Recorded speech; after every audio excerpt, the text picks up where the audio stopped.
Hello everyone, নতুন বছরের নতুন বইতে তোমাদের স্বাগতম জানাচ্ছি। আজকে হচ্ছে বাংলাদেশের ইতিহাস ও বিশ্ব সভ্যতা নবম দশম শ্রেণীর এখানে যে ফার্স্ট ক্লাস আজকে তোমাদের, এটা হচ্ছে তোমাদের 25 সালের জন্য পরিমার্জিত একদম নতুন ফ্রেশ বই। তো অনেকে বই পাও নাই, তার আগে ক্লাসগুলো করে অন্যদের থেকে এখানে তোমাকে এগিয়ে থাকতে হবে। আচ্ছা, এটা হচ্ছে সময়সূচি, নট সময়সূচি, অনলি সূচিপত্র। সেখানে কি আছে তোমরা একটু দেখো। আচ্ছা, এগুলো আমি আর ইন ডিটেলসে বলতেছি না, তোমরা একটু নামগুলো দেখে নাও অথবা স্ক্রিনশট দিয়ে রাখতে পারো। আর ভিডিও কোয়ালিটি এইচডি করতে হবে, কারণ এবছরে এনসিটিভি থেকে যে বই দিয়েছে তার পিডিএফ কোয়ালিটি খুবই বাজে। তুমি যে 3 ডট আছে উপরে ভিডিওর কর্নারে, সেখানে গিয়ে ভিডিও কোয়ালিটি 1080 করে দাও, তাহলে মোটামুটি আশা করি দেখতে পাবে, তারপরে বলা যাচ্ছে না। আচ্ছা, শিরোনামগুলো এগুলো তুমি স্ক্রিনশট দিয়ে রাখতে পারো। আচ্ছা, আজকে আমরা একদম পড়ায় চলে আসি। সেটা হচ্ছে প্রথম অধ্যায় ইতিহাস পরিস্থিতি, এখান থেকে আমরা শুরু করব, তারপর দেখি কতটুকু পড়াতে পারি। এখানে প্লে লিস্টে থাকবে ইতিহাস নবম দশম শ্রেণীর, সেখান থেকে তোমরা সিরিয়ালি সবগুলো পাবে আশা করি, ইনশাআল্লাহ। সাবস্ক্রাইব করো, সাথে থাকো। আচ্ছা, এটা হচ্ছে প্রথম অধ্যায় ইতিহাস পরিস্থিতি। প্রতিটি জাতিগোষ্ঠী জাতিসত্তার পরিচয় জেনে গৌরববোধ করে। এটা সত্য কথা, একটি জাতিগোষ্ঠী বা জাতিসত্তার পরিচয় জেনে গর্ববোধ করে। আমরা যেরকম 1971 সালের ইতিহাস জেনে গর্ববোধ করি, ঠিক সেরকমই এখানে পাকিস্তান 1971 সালের ইতিহাস তাদের স্টুডেন্ট বা তাদের প্রজন্মকে, নতুন প্রজন্ম বা স্টুডেন্টদেরকে শিখায় না, কারণ এটা তাদের লজ্জাবোধ। কারণ তারা এই যে এদের এটা দুর্নাম বা একটা ইতিহাসে হেরে গেছে বা যুদ্ধে হেরে গিয়েছে, এই কারণে এদেরকে জানায় না। বাংলাদেশেরও আছে গৌরব করার মতো ইতিহাস। আত্মনিয়ন্ত্রণ অধিকার প্রতিষ্ঠার ইতিহাস, বিজয় ছিনিয়ে আনার ইতিহাস। সর্বশেষ বাঙালি যে বিজয় ছিনিয়ে এনেছে সেটা হচ্ছে 2024 ফ্যাসিস্ট সরকারকে ক্ষমতা থেকে দূর করে নতুন একটি সরকার ব্যবস্থা কায়েম করেছে, এটাও একটা ইতিহাস। প্রায় 200 বছরের ব্রিটিশ ঔপনিবেশিক শাসন এবং 23 বছরের পাকিস্তান শাসনের বিরুদ্ধে আন্দোলন সংগ্রামের চূড়ান্ত পরিণতিতে 9 মাসের মুক্তিযুদ্ধে আমরা অর্জন করি স্বাধীনতা। এখানে কি 23 বছরের পাকিস্তানের শাসন এবং 9 বছরের কি এখানে পাকিস্তানের শাসন এবং 23 বছর হচ্ছে ওই যে ব্রিটিশদের শাসন আর কি। এগুলো মনে রাখতে পারো। ইতিহাস মানে এমসিকিউ, যত ভালো করে পড়বা তত এমসিকিউ পড়বা। আর ইতিহাস এমন একটা সাবজেক্ট তুমি 9 থেকে শুরু করলে এখানে ইন্টারে পাবে, তারপর এখানে অ্যাডমিশন টেস্টে পাবে, তারপর এখানে বিভিন্ন চাকরির পরীক্ষায় পাবে। মানে এটা তোমার বাদ নাই, জীবনে যতদিন পরীক্ষা লেখাপড়া করবে ততদিন তুমি ইতিহাস সম্পর্কে প্রশ্ন পাবে বা জানতে পারবে বা তোমার এখানে শেখার সুযোগ থাকবে। এরকম একটি সাবজেক্ট, তো ভালো করে পড়তে হবে। বিশ্ব মানচিত্রে জন্ম হয়েছে একটি নতুন স্বাধীন দেশ বাংলাদেশ। বাঙালি জাতির আত্মনিয়ন্ত্রণ অধিকার প্রতিষ্ঠা, গৌরবময় মহান মুক্তিযুদ্ধের ইতিহাস জানতে এবং আত্ম-অনুসন্ধান করতে এবং জাতির পরিচয় অনুসন্ধান করতে হলে ইতিহাস পড়তে হবে, চর্চা করতে হবে। কারণ ইতিহাস ঘটনার অনুসন্ধানকৃত, গবেষণালব্ধ, প্রতিষ্ঠিত সত্য উপস্থাপন করে। এজন্য ইতিহাস সম্পর্কে গভীর অনুসন্ধান করতে হলে ইতিহাসের উপাদান প্রকারভেদ সম্পর্কে জানতে হবে। এজন্য আগে আমাদের ইতিহাস জানতে হবে। ইতিহাস কি জানতে হবে, কত ধরনের ইতিহাস লেখা যায় বা ইতিহাস কত ধরনের হয় এসব জানতে হবে। ইতিহাস পাঠের প্রয়োজনীয়তা বা কি, এই অধ্যায়ে এসব বিষয় নিয়ে আলোচনা করা হবে। ওকে, লেটস মুভ অন। এখানে একটা পিকচার দেওয়া আছে, এটা হচ্ছে 1971 সালের 16 ডিসেম্বর বাঙালির মুক্তির বিজয় উল্লাস। বুঝতে পেরেছো? আচ্ছা, এই অধ্যায় শেষে আমরা কি করতে পারবো? ইতিহাস এবং ঐতিহ্যের ধারণ স্বরূপ পরিষ্কার ব্যাখ্যা করতে পারবো, ইতিহাসের উপাদান প্রকারভেদ বর্ণনা করতে পারবো, ইতিহাস পাঠের প্রয়োজনীয়তা আলোচনা করতে পারবো, ইতিহাস এবং ঐতিহ্যের প্রতি আগ্রহী হব। আচ্ছা, এখন দেখো ইতিহাস ঐতিহ্যের ধারণা। ইতিহাস শব্দটি উৎপত্তি হচ্ছে ইতিয় শব্দ থেকে, যার অর্থ ঐতিহ্য। ঐতিহ্য হচ্ছে অতীতের অভ্যাস, শিক্ষা, ভাষা, শিল্প, সাহিত্য, সংস্কৃতি বা ভবিষ্যতের জন্য সংরক্ষিত থাকে। এই ঐতিহ্যকে এক প্রজন্ম থেকে আরেক প্রজন্মের কাছে পৌঁছে দেয় ইতিহাস। এইচ কার এর ভাষায় বলা যায়, ইতিহাস হলো বর্তমান এবং অতীতের মধ্যে এক অন্তহীন সংলাপ।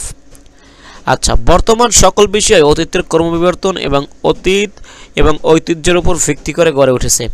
আর অতীতের ক্রমবিবর্তন ঐতিহ্যের বিবরণী হলো ইতিহাস। তবে এখন সমসাময়িক কালের ইতিহাসও লেখা হয়, যাকে বলা হয় সাম্প্রতিক ইতিহাস। যেটা আমি শুরুতেই বলেছি 2024 সালে যেটা হয়েছে এটাও একটি ভালো ইতিহাস। সুতরাং ইতিহাসের পরিসর সুদূর অতীত থেকে বর্তমান পর্যন্ত বিস্তৃত। 1971 সালে যে যুদ্ধ হয়েছে সেটাও একটা ইতিহাস, 2024 যে যুদ্ধ হয়েছে সেটাও একটা ইতিহাস। এটা হচ্ছে বর্তমান এবং ওটা হচ্ছে কি প্রাচীন ইতিহাস। সবগুলো ইতিহাস হবে, ইতিহাসের ধারণা এবং ইতিহাসের ঐতিহ্যের ধারণাটা। এখান থেকে এমসিকিউ থাকবে তোমাদের পরীক্ষায়। গ্রিক শব্দ হিস্টেরিয়া থেকে ইংরেজি হিস্ট্রি শব্দটি উৎপত্তি, যার বাংলা প্রতিশব্দ হচ্ছে ইতিহাস। হিস্টেরিয়া শব্দের প্রথম ব্যবহার করেন গ্রিক ঐতিহাসিক হেরোডোটাস খ্রিস্টপূর্ব 5ম শতক।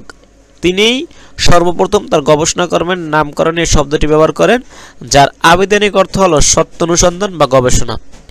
তিনি বিশ্বাস করতেন ইতিহাস হলো সত্যিকার অর্থে ছিল বা সংগঠিত হয়েছিল তা অনুসন্ধান করা বা লেখা। তিনি তার গবেষণায় গ্রিস এবং পারস্যের মধ্যে সংগঠিত যুদ্ধের বিভিন্ন বিষয় অনুসন্ধান করেছেন। এতে তিনি প্রাপ্ত তথ্য, গুরুত্বপূর্ণ ঘটনা এবং গ্রিসের বিজয়গাথা লিপিবদ্ধ করেছেন। হেরোডোটাস প্রথম ইতিহাস এবং অনুসন্ধান এই দুটি ধারণাকে সংযুক্ত করেন, ফলে ইতিহাস পরিণত হয় বিজ্ঞানে, পরিপূর্ণ হয়ে ওঠে তথ্য নির্ভর এবং গবেষণার বিষয়। ইতিহাসবিদ র্যাপসন বলেছেন ইতিহাস হলো ঘটনার বৈজ্ঞানিক বা ধারাবাহিক বর্ণনা। আধুনিক ইতিহাসের জনক জার্মান ঐতিহাসিক লিওপোল্ড ফন র্যাঙ্কে মনে করেন প্রকৃতপক্ষে যা ঘটেছিল তার অনুসন্ধান এবং তার সত্য বিবরণী হচ্ছে ইতিহাস। ইতিহাস বিদ্যমান তথ্য প্রমাণ যাচাই সাপেক্ষে লেখা হয় বটে, তবে সবসময় নতুন তথ্য প্রমাণ বা ঐতিহাসিক দৃষ্টিভঙ্গি বদলের সাপেক্ষে পুনর্লিখিত হবার সুযোগ থাকে। ইতিহাসের উপাদান দেখো, যেসব তথ্য বা প্রমাণের উপর ভিত্তি করে ঐতিহাসিক সত্যকে প্রতিষ্ঠা করা সম্ভব তাকে ইতিহাসের উপাদান বলা হয়। ইতিহাসের উপাদানকে আবার দুই ভাগে ভাগ করা যায়, যথা লিখিত উপাদান এবং অলিখিত উপাদান। আচ্ছা, লিখিত উপাদান কোনগুলো? ইতিহাস রচনা। লিখিত বা উপাদানের মধ্যে রয়েছে সাহিত্য, এই যে সাহিত্যের মাধ্যমে ইতিহাসটা লিখে রাখা যায়, বৈদেশিক বিবরণ এবং দলিলপত্র ইত্যাদি।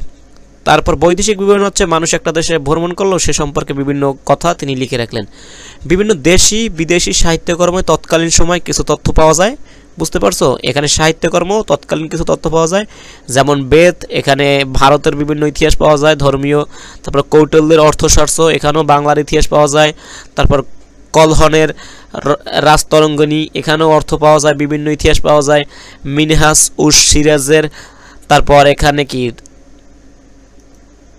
তবকাতি নাসিরি, আবুল ফজলের আইনি আকবর, এই বইগুলো খুবই ইম্পর্টেন্ট। এরকম আসতে পারে যে আইনি আকবরই বইটা কার, এটা হচ্ছে আবুল ফজলের, অনেক গুরুত্ব সহকারে পড়তে হবে আর কি। তারপর দেখো, বিদেশি পর্যটকদের বিবরণ সবসময় ইতিহাসের গুরুত্বপূর্ণ উপাদান বলে বিবেচিত হয়ে আসছে।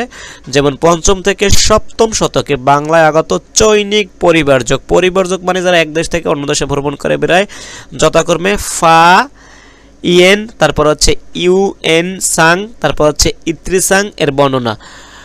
পরবর্তী সময়ে আফ্রিকান এখানে কি পরিব্রাজক ইবনে বতুতা সহ অন্যান্য লেখাতেও এই অঞ্চল সম্পর্কে বিবরণ পাওয়া গেছে।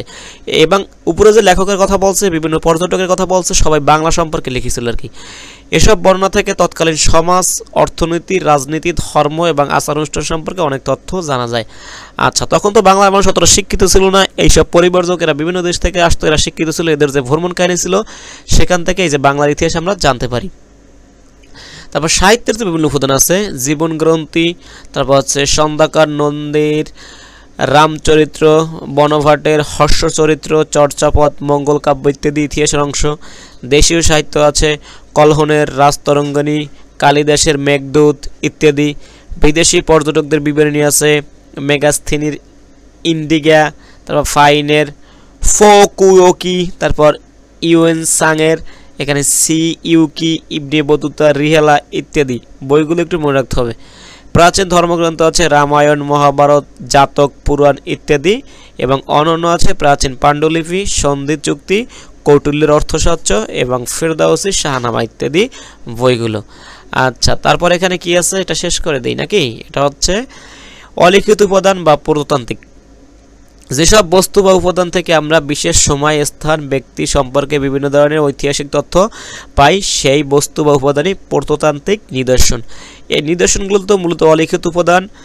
এগুলো হচ্ছে কি, এই যে লিপিমালা, সরকারি লিপি, যুদ্ধ বিগ্রহ, ভূমিদান, রাজার আদেশ, রাজার নাম, রাজ্য জয়, রাজত্বকাল, ধর্মবিশ্বাস প্রভৃতি সম্পর্কে জানা।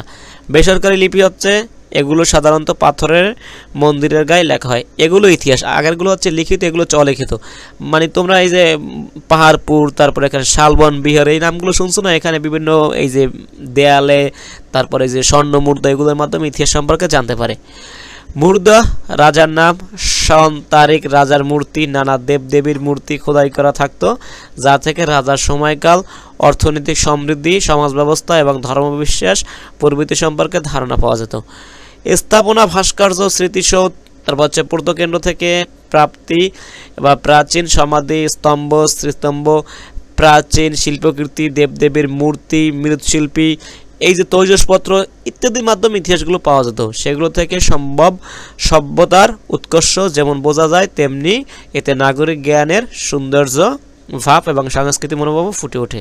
তারপর হচ্ছে প্রত্নতান্ত্রিক নিদর্শন, বগুড়ার মহাস্থানগড়, নওগাঁর পাহাড়পুর, কুমিল্লার ময়নামতি, নরসিংদীর উড়ে বটেশ্বর, বাগেরহাটের ষাট গম্বুজ মসজিদ ইত্যাদি। এসব হচ্ছে কি অলিখিত, আমি যেটা আগেই বলেছি আর কি, এখানে উপাদান ইতিহাসের। তারপর হচ্ছে প্রচলিত বিশ্বাস এবং প্রথা, কিংবদন্তি। কিংবদন্তি মানে লোকমুখে যে কথাগুলো শোনা যায় আর কি, ঠিক আছে? রূপকথার গান, তারপর হচ্ছে কাহিনী মেলা, বেদ ইত্যাদি। বেদ প্রথম দিকে গুরু এবং শিষ্য পরস্পরের মুখে প্রচলিত ছিল, এজন্য একে শ্রুতি বলা হতো। পরবর্তীকালে একাধিক রচয়িতা যেমন ঋষি বশিষ্ঠ, তারপর হচ্ছে বিশ্বমিত্র, ভরদাস, রামদেব, তারপর এদের দ্বারা কি দীর্ঘদিন বেদ রচনা করা হয়েছিল। এগুলো একটু পড়বা। তারপর হচ্ছে পুঁথি সর্বশেষ এখানে, এটা হচ্ছে একসময় পুঁথিও মানুষের মুখে মুখে প্রচলিত ছিল। এ সমস্ত প্রত্নতান্ত্রিক নিদর্শন এবং বৈজ্ঞানিক পরীক্ষা নিরীক্ষা বিশ্লেষণের ফলে সে সময় আদিবাসীদের রাজনৈতিক এবং সামাজিক অর্থনৈতিক অবস্থা সম্পর্কে ধারণা পাওয়া যায়।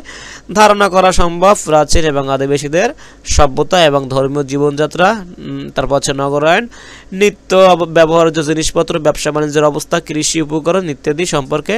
উদাহরণ হিসেবে উল্লেখ করা যায় সিন্ধু সভ্যতা, বাংলাদেশের মহাস্থানগড়, পাহাড়পুর, ময়নামতি ইত্যাদি স্থানের প্রত্নতন্ত্র নিদর্শনের কথা। নতুন নতুন প্রত্নতন্ত্র আবিষ্কারের বদলে দিতে পারে একটি জাতির ইতিহাস, যেমনি সম্প্রতি নরসিংদীর উড়ি বটেশ্বর প্রত্নতন্ত্র আবিষ্কার। এই আবিষ্কারের ফলে বাংলার প্রাচীন সভ্যতার তারপর হচ্ছে নবদিগন্ত উন্মোচিত হতে যাচ্ছে, বদলে যাচ্ছে। বাংলার প্রাচীন সভ্যতা সম্পর্কে অনেক ধারণা, অদূর ভবিষ্যতে হয়তো আরও নতুনভাবে লিখতে হবে বাংলার প্রাচীন ইতিহাস।